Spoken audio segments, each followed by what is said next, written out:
Pessoal, acabou de sair um relatório agora do Congresso, né, do Senado norte-americano, dizendo sobre infiltrados nos ataques de 6 de janeiro. Vamos lembrar que 6 de janeiro foi quando aconteceu o Capitólio.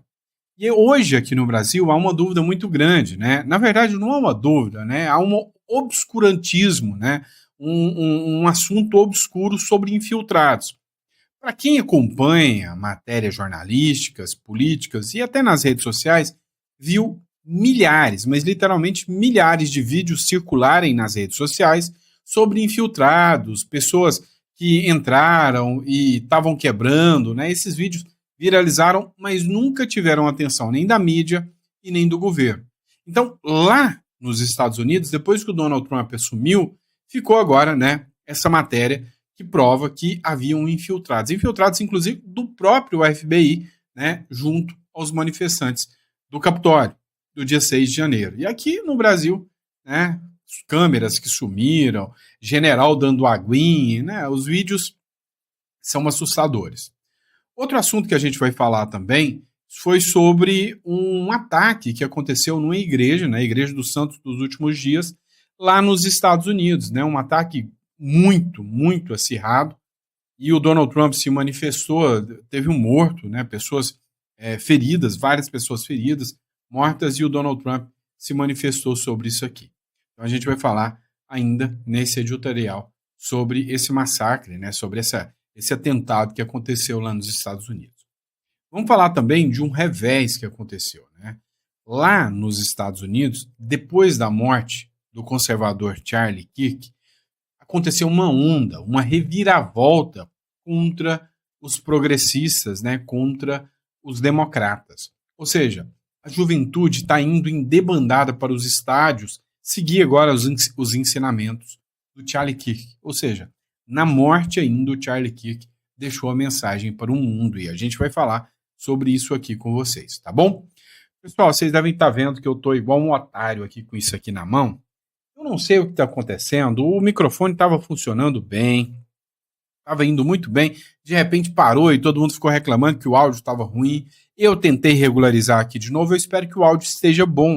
Então vocês me falam se o áudio está bom. Estou colocando bem mais perto da minha boca agora, tentando monitorar o áudio aqui para ver se eu consigo acertar aqui no áudio do nosso vídeo para vocês, fechou?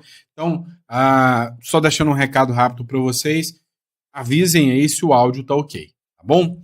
Segundo ponto, não esqueça de se inscrever no canal, isso é de praxe, né? Você busca um canal que traz notícia relevante, com qualidade para você, esse é o canal certo, não vai te colocar em risco de você ficar espalhando notícia aí que não foi verificada, tá bom? Então, compartilha e se inscreva no canal, tá bom? Beleza? E também, né, o último recado que eu deixo para vocês aqui é, esse vídeo eu estou fazendo gravado para vocês, estou gravando de madrugada, e hoje eu sei que o dia vai ser tenso, segunda-feira, eu já estou com uma pá de coisas para fazer, então estou deixando os 2 primeiros vídeos gravados. Então, talvez não seja a primeira notícia, né? Eu também não me preocupo em dar o furo aqui, não quero dar o furo de jeito nenhum, deixa isso aí para os repórteres que são repórteres, né? Eu nem sou, eu só sou um palpiteiro, esse negócio de dar furo aqui não é comigo, tá? Então, eu só vou comentar as matérias, mesmo que não seja de última hora aqui, mas a gente vai trazer um aparato, né? Jurídico, um aparato econômico sobre o que está rolando na economia, tá bom? E eu sei que você riu sobre essa história de dar o furo, tá bom? Mas bora para cima, bora de matéria que tem muita coisa para a gente comentar aqui. Vamos lá, pessoal, dá uma olhada nisso aqui, a gente precisa debater sobre isso aqui. Ataque a tiros deixa mortes em igreja Mormon de Michigan. Tá? É aquela chamada Igreja de Jesus Cristo dos Santos dos Últimos Dias. Um ataque a tiros deixou pessoas feridas na Igreja de Jesus Cristo dos Santos dos Últimos Dias, conhecida informalmente como Igreja Mormon, na cidade de Grand Blanc, em Michigan. Até o momento, as autoridades policiais confirmaram 2 mortes, incluindo a do atirador identificado como um cidadão de Burton. O cara entrou com um rifle, tá? Um fuzil, na verdade, e botou fogo na igreja e saiu atirando nas pessoas. Então ficaram várias pessoas feridas, pessoas que levaram tiro. Por sorte, tinham pessoas armadas dentro da igreja que conseguiram reagir né, e neutralizaram o bandido. E aí, não há ameaça ao público nesse momento, informou o Departamento de Polícia. Essa publicação é do UOL, citando a fonte para vocês aqui, ocorrido ontem, no domingo, tá bom? Você consegue ver aí, né, um pouco do estrago que ficou na igreja, né? Coisa bem tensa aí, né? O homem tinha 40 anos, identificado, ocorreu na Igreja de Jesus Cristo dos Santos dos Últimos Dias, em Grand Blanc. Bombeiros combateram o incêndio com jatos d'água. O fogo teria sido provocado pelo próprio atirador. Segundo a polícia, diversas pessoas ficaram feridas, entre elas, né, o próprio suspeito. O presidente dos Estados Unidos, Donald Trump, disse que ainda há muito que ser apurado, né? Então, o Donald Trump se manifestou no caso. Aqui também. Esse aqui foi a manifestação do Donald Trump. Ele escreveu, né? Publicou ali no Get, né? Que é no Trust Social, perdão, que é a rede social do próprio Donald Trump. Abre aspas para a fala do Donald Trump aqui. Fui informado sobre o horrendo tiroteio que ocorreu na igreja de Jesus Cristo do Santo dos Últimos Dias, em Grand Blanc, né, em Michigan. O FBI esteve imediatamente no local e liderará a investigação federal, além de prestar total apoio a autoridades estaduais e locais. O suspeito está morto, mas ainda há muito a aprender. Isso parece ser mais um ataque direcionado a cristãos nos Estados Unidos da América. A administração Trump manterá público informado, né? Manterá o público informado, como sempre faz. Enquanto isso, orem pelas vítimas e suas famílias. Esta epidemia de violência em nosso país deve acabar imediatamente. É o que disse aqui o Donald Trump, tá, pessoal? Então, esse aqui foi o comunicado do Donald Trump sobre o atentado em Michigan. Agora, entenda, esses atentados que estão acontecendo, esses ataques que estão acontecendo, gravíssimos, estão tendo um efeito reverso contra a esquerda. Veja, esse caso do Conexão Política aqui, por exemplo. Auditório, arenas, estádios e camping lotados. Jovens democratas e independentes estão migrando em massa para os republicanos depois do atentado, né, contra o Charlie Kirk. E aí, agora a onda da juventude é partir, né, para os conservadores. Muitos estão indo para os eventos, ouvindo a palavra de Deus, abrindo a mente um pouco. Então os jovens, né, estão indo e estão vendo que a ideologia de esquerda, aquela maldade da esquerda, não está prosperando mais. Então, assim, muitos jovens antes-democratas estão indo para ouvir, né, os ensinamentos do Charlie Kirk. E o que mais mudou é que o pessoal chamava o Charlie Kirk, né, a imprensa, a mídia, essa mídia nojenta, chamava o Charlie Kirk de radical, de figura radical, de figura que espalhava o ódio. E depois do assassinato do Charlie Kirk, os jovens passaram a ver os vídeos antigos, né? Passaram a ver os discursos de Charlie Kirk. Isso acabou convertendo tanto para o cristianismo, né, como também, né, fazendo uma conversão desses jovens para os democratas. Nessa matéria aqui é do Conexão Política. O atentado que resultou no assassinato do jovem Charlie Kirk, de 31 anos, desencadeou uma mobilização em massa entre jovens nos Estados Unidos. Auditórios, arenas esportivas, estádios e campi universitários têm registrado lotação máxima em atos retomados após uma breve pausa nas atividades do movimento conservador. O maior deles ocorreu em Glendale, Arizona, onde o State Farm Stadium e a Desert Diamond Arena receberam cerca de 90 mil pessoas. A comoção se converteu em movimento político. Dados preliminares de registros em universidades indicam o crescimento da adesão à Turning Point USA.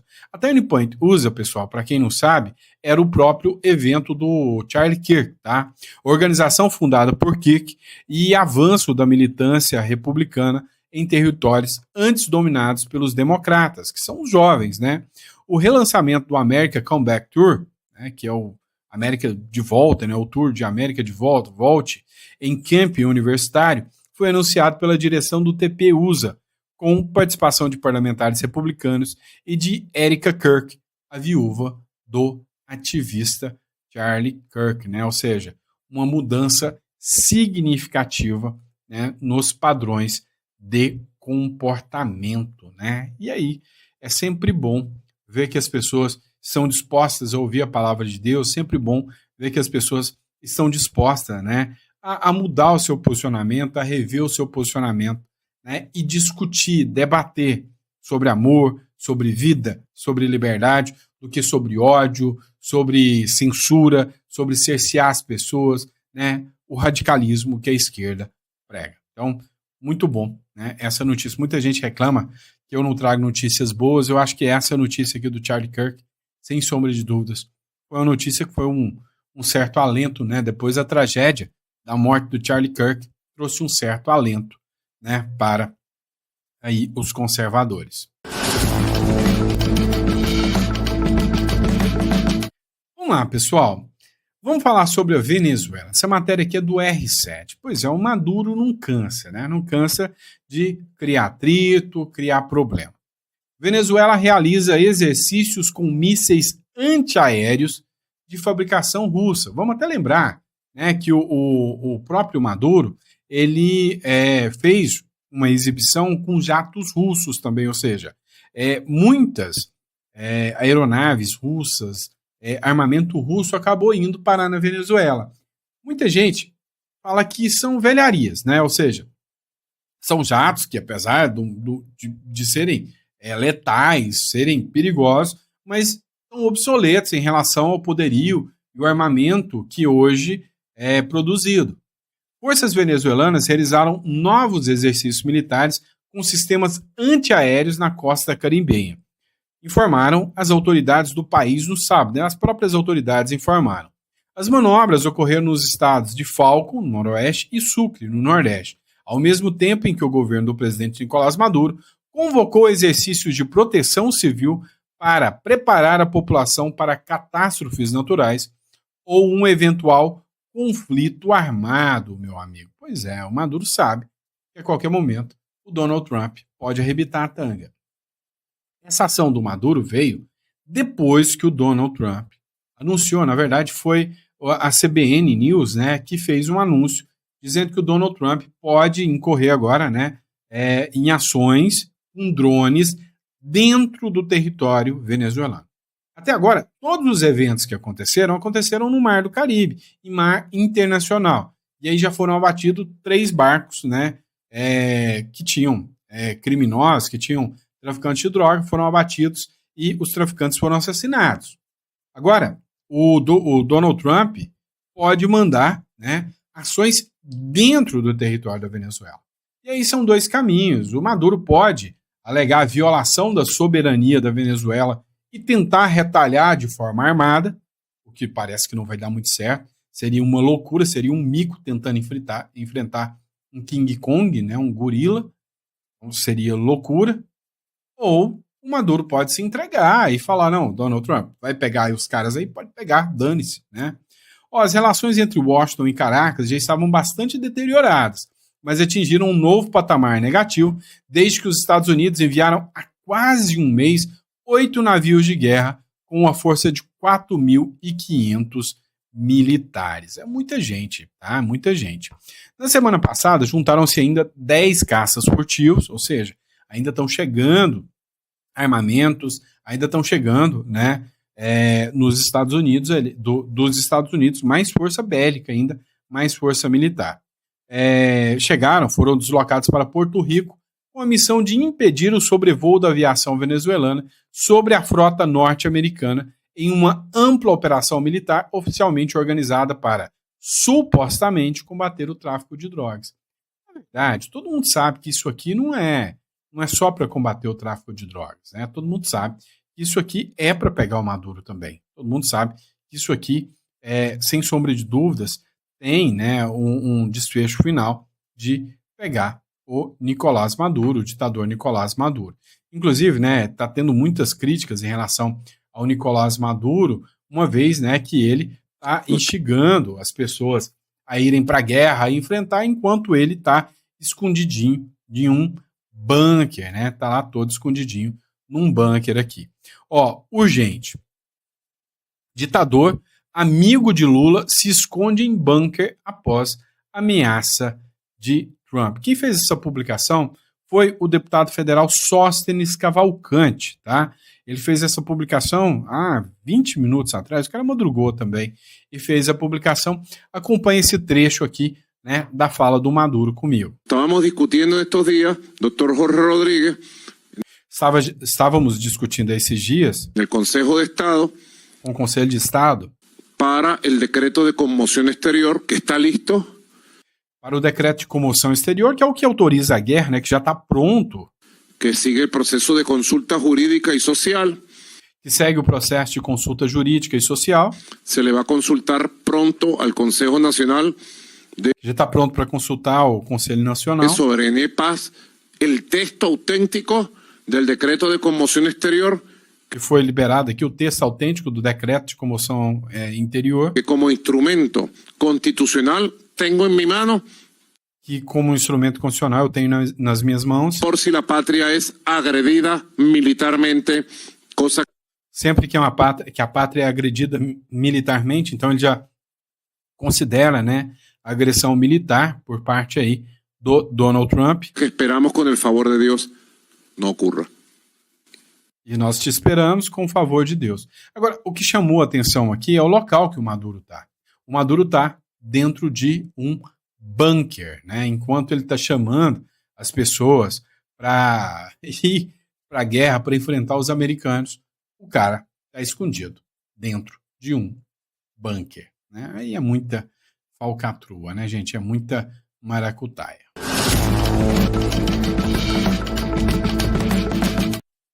Vamos lá, pessoal. Eu já disse para vocês que o Brasil e os Estados Unidos existem semelhanças gigantescas.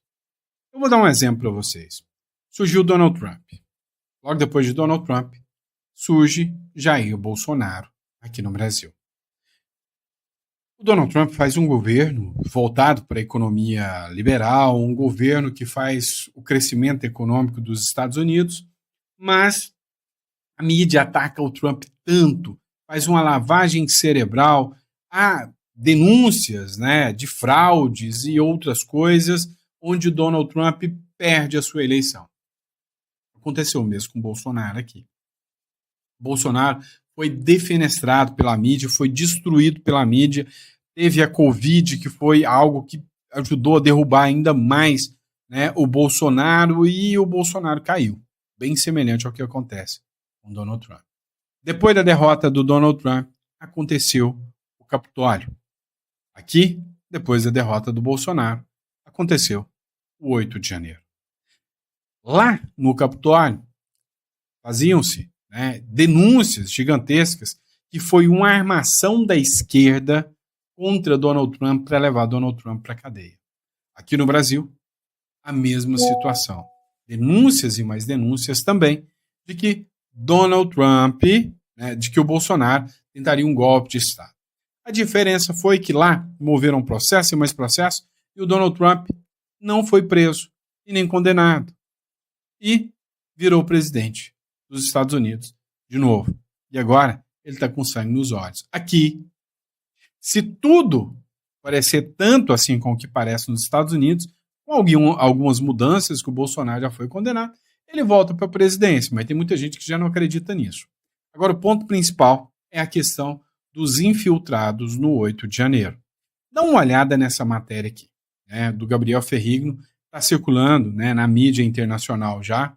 O FBI do Biden tinha 274, não é um, não é dois, é 274 agentes infiltrados no dia 6 de janeiro, atuando como possíveis agitadores, sugere um relatório. Sim, um relatório afirma que o FBI tinha pelo menos 274 agentes infiltrados durante a invasão do Capitólio dos Estados Unidos no dia 6 de janeiro, fazendo com que as pessoas, né, atuassem ali, agitando para que eles fizessem a quebradeira.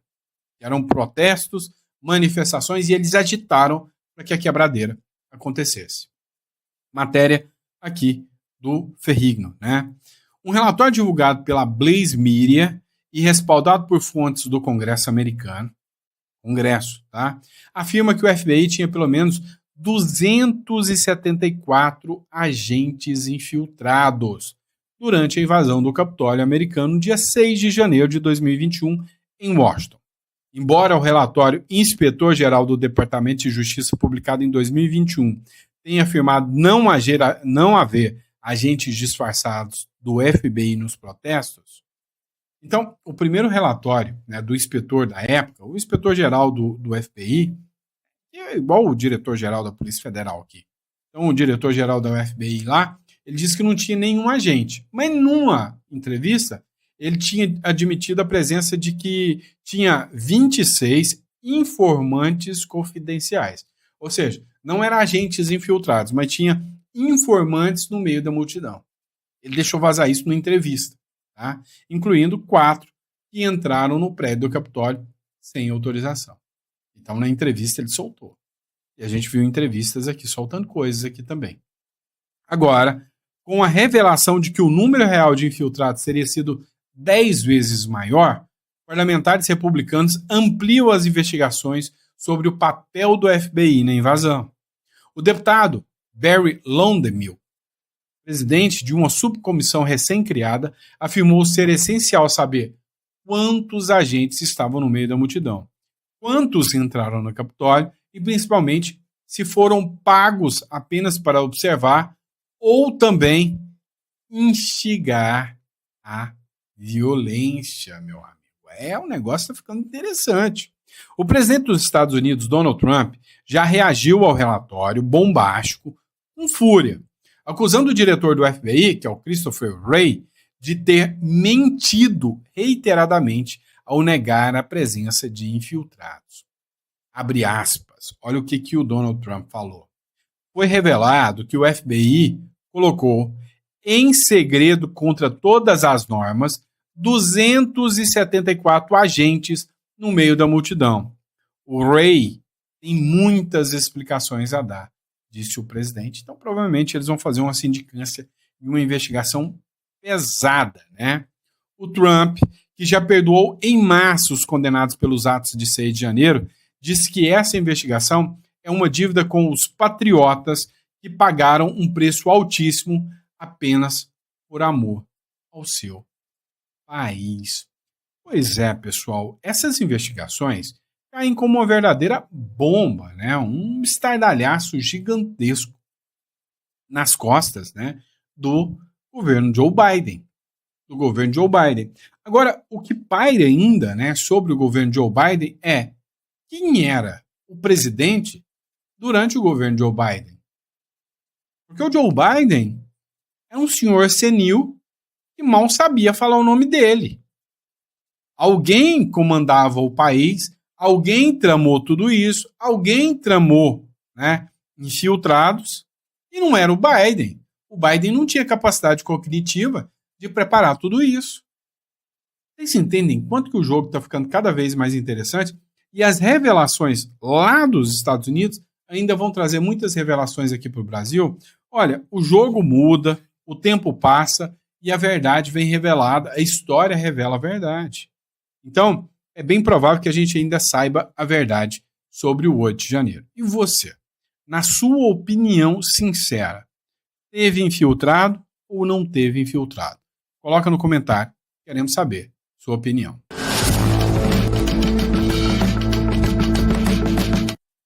Pessoal, um movimento muito grande está acontecendo. A geração Z vem tomando as ruas e uma insatisfação política sem precedentes. A geração Z, que são os jovens, até os 24, 25 anos, já não suportam mais os velhos que tomam conta do país, com falcatruas, com corrupção, algo sem precedentes. Olha só, El País Paraguai. Pois é, Segundo a matéria do El Nacional, desculpe, não é o El Nacional, não é o El País, jovens dessa geração Z se manifestaram de frente ao Congresso Nacional e logo marcharam até o Panteão, que é o lugar onde fica o presidente, o Panteão de los Heróis, exigindo transparência, justiça e um país sem corrupção. É exatamente, né, um dos discursos lá do pessoal lá que invadiu lá o Nepal, que destituiu o governo.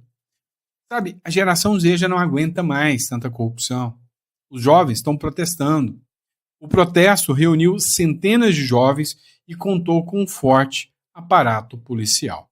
Dá uma olhada aqui, isso aqui foi no Paraguai, tá, gente? Aqui do lado.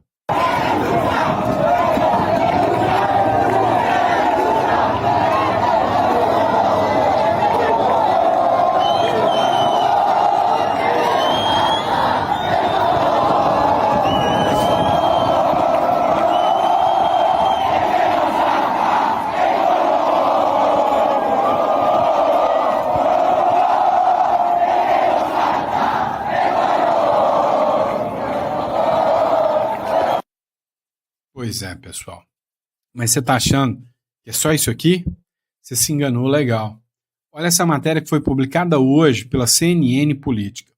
Protesto da geração Z no Peru termina em confronto com a polícia. Pois é, não foi só no Paraguai, não. A geração Z também lá no Peru também atuou. Jovens peruanos entraram em confronto com a tropa de choque nesse sábado, na capital Lima, enquanto se reuniram para mais uma rodada de protestos contra a presidente Dina Boluarte, tá? Que está sofrendo também críticas e mais críticas de corrupção também. Na semana passada, manifestações na capital já haviam terminado em confrontos com a polícia, deixando mais de uma dúzia de policiais, manifestantes e até jornalistas feridos. Pessoal, até jornalistas feridos. Acompanha aqui também um trechinho, né, dos protestos que aconteceram também lá no Peru. Lembrando, né, que teve o ex-presidente do Peru preso, a ex-primeira-dama do Peru foi retirada pelo Lula e trazida aqui pelo Brasil, né, violando assim a soberania do Peru, né, e por envolvimentos em casos da Odebrecht, tá? Só para deixar claro para você. Mas olha só, aqui o trecho onde a geração Z lá no Peru também está fazendo protestos e mais protestos. No Peru, manifestantes entraram em confronto com a polícia em meio a protestos contra Dina Boluarte. Os agentes dispararam gás lacrimogêneo para dispersar os atos, realizados por jovens da geração Z. Policiais, manifestantes e jornalistas ficaram feridos. As manifestações começaram no dia 20 de setembro, depois de uma reforma no sistema previdenciário do país. A medida exigia que todos os peruanos maiores de 18 anos se filiassem a uma instituição da Previdência. Os atos também foram motivados por escândalos de corrupção, insegurança econômica e aumento da criminalidade. Eu senti uma coisa em comum. Tem um anime chamado One Piece, tá? Vocês devem ter visto, né? O One Piece já. E tem uma bandeirinha do pirata ali, né? Com um chapeuzinho de palha. Tanto no evento do Paraguai, do Peru agora e do Nepal. Seria esse um movimento coordenado através das redes sociais? Será que há uma coordenação que a geração Z, no submundo das redes sociais ali, estão se organizando contra esses governos corruptos?